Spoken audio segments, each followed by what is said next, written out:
How's it going, everybody? This is Rob Novakast back with another video, and with this one, we'll be doing another episode review of Good Omens. We'll be following episodes 3 and 4 with this particular video. Really excited to talk about it, so without further delay, why don't we go ahead and get right into it.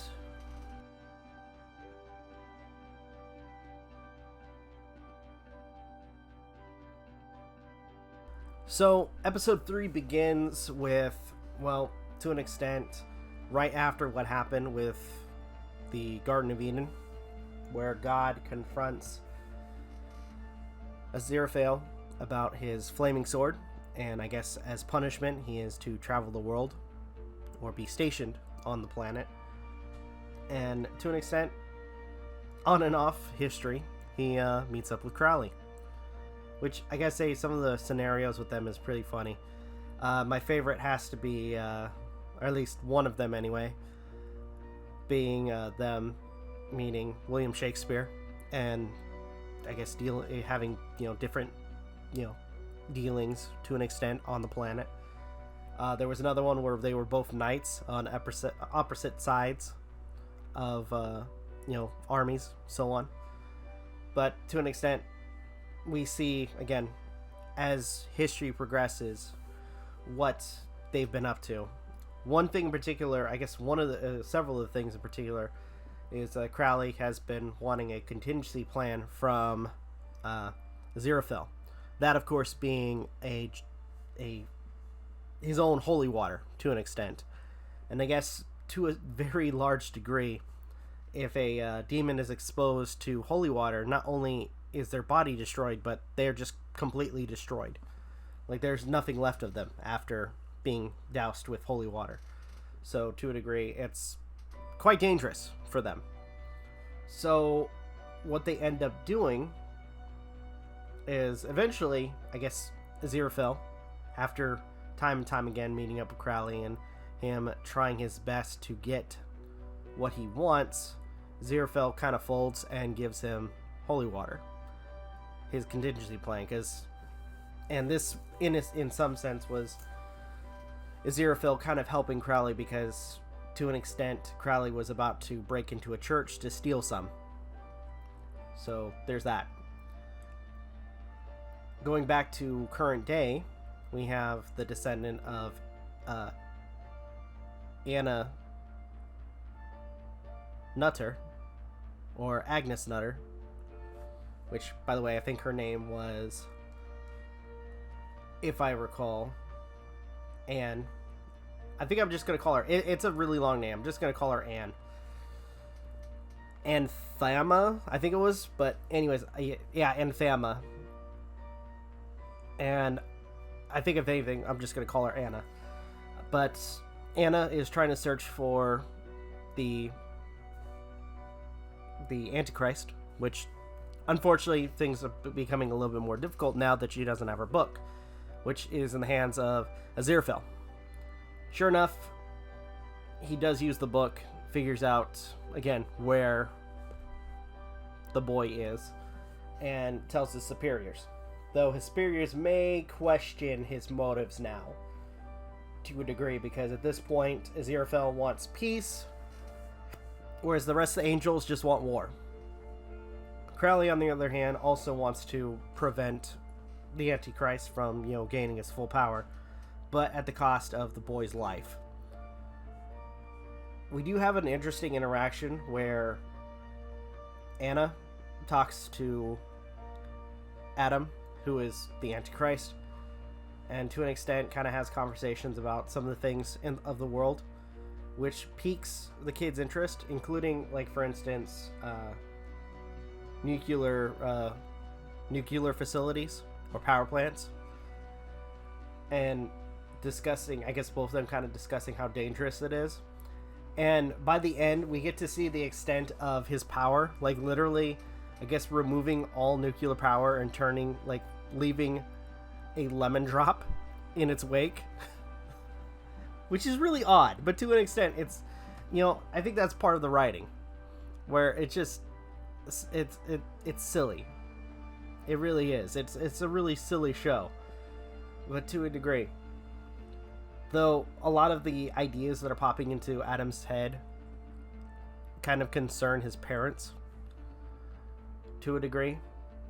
And by the way, the dad seems a little bit dismissive compared to how he was in the beginning of the series. But to an extent kind of shows concern of his kid when his kid starts talking about or bringing up certain topics that are out of the blue for him and his wife. Like talking about ley lines or nuclear power and this and that, and a variety of other things. So to a degree, there's that. But all in all, this episode was pretty good. Very silly, especially towards the very end of the episode with the, I guess the Antichrist removing all nuclear power. But it was it was interesting to see the end result where all that's left of nuclear power was just a little lemon drop. But either way, really good writing so far.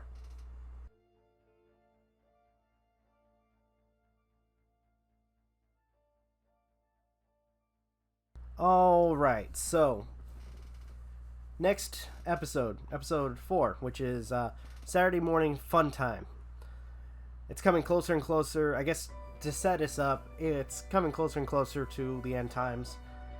Delivery man is going around giving packages to the members of the 4 horsemen, which honestly each introduction of them is actually pretty cool, especially Death, which the character being Death, the poor delivery man had to kill himself to deliver a message to Death, so that was kind of funny.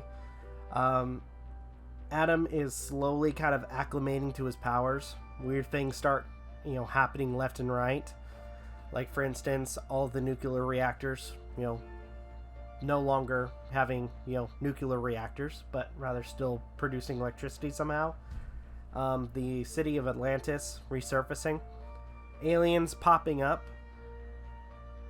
people building or basically creating tunnels underground. It's a lot of weird stuff. But to an extent, Adam's demeanor slowly becomes more and more kind of messed up to an extent.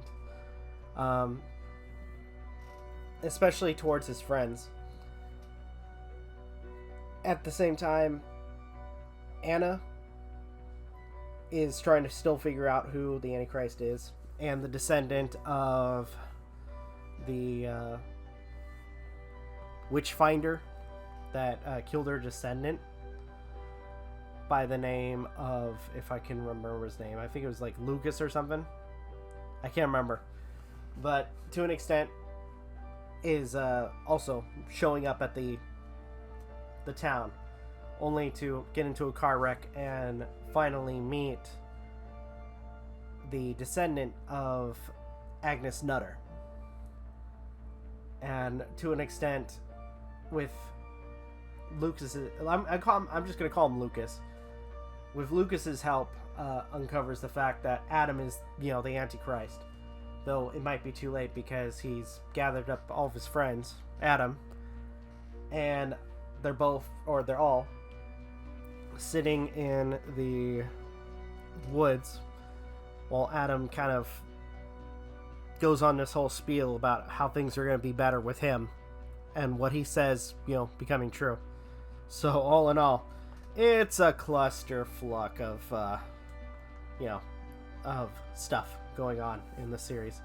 And to top it off, Crowley and Aziraphale are discovered, at least when it comes down to their communication, and everybody is hunting them down.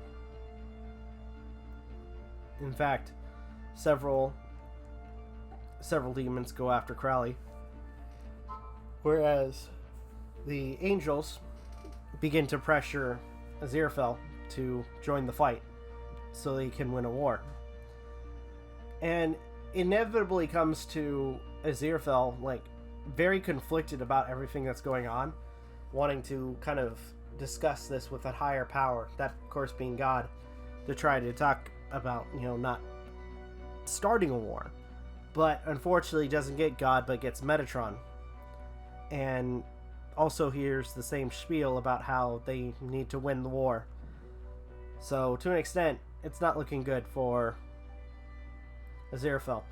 Even more so when the leader of the Witchfinders catches him talking to Metatron, and after he's done with that conversation, and he has like this kind of spell circle in the center of the room, he's caught, claimed to be a witch, and kind of forced to step back into the circle. And the last thing we see of Aziraphale, he's lifted up in the air, and his body is like obliterated. So to an extent, yeah, not so much fun for him. And to top it off, it seems like his bookstore is about to be burned up. There is a really, I guess, talking about scenes, there is a really odd scene where all of a sudden the tornadoes start coming up, and apparently there's this random prophecy that talks about like hearts joining one or something like that. And sure enough,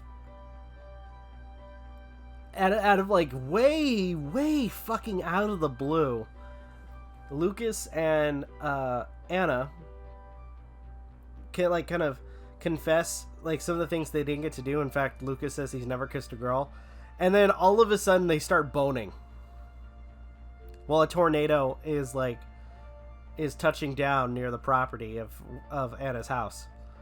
I'm dead serious. That's literally what happens. I'm like, I saw that and I'm like, what the fuck is going on right now? Like, it was just way out of the blue for me. It's funny though, but way out of the blue. So that was interesting to say the least. Weird, and again, way out of the blue, but all in all, quite funny. So, anywho. Well, I don't think I have anything else I need to add. All in all, this was an entertaining 2 sets of videos or episodes.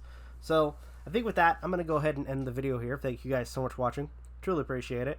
If you guys can, please leave a like, comment, share, subscribe, all the good stuff. If you guys will follow us on social media, links are in the description down below, as well as check out our daily content and the weekly podcast.